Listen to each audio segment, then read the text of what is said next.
המערכת האור-קולית, נפתח אותה ונראה איך הולכים החיבורים. נא לשים לב. דבר ראשון, יש להדליק את המתג הראשי, בלעדיו שום דבר לא יעבוד.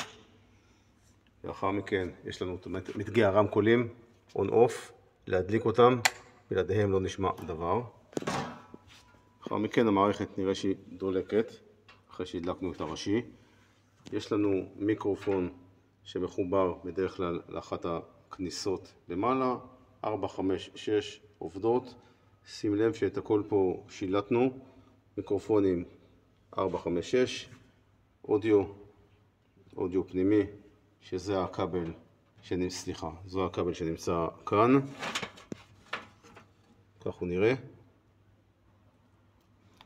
לאחר מכן יש לנו אודיו חיצוני, שזה הכבל הזה, החום, שמחובר מבחוץ.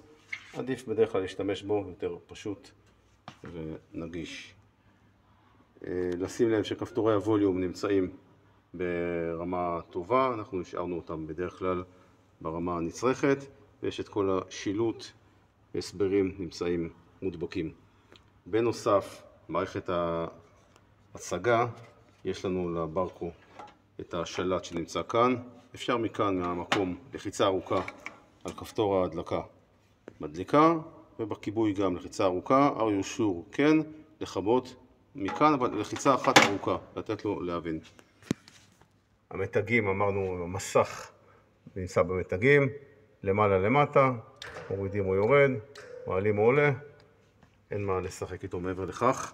בנוסף, לחבר את HDMI, זה הכבל, כך הוא נראה, לחבר אותו למחשב, ולבדוק בשעות הבוקר, מקסימום צהריים, שכל המערכת עובדת, שהמחשב מתחבר, ושומעים את המצגת מהרמקולים של האולם.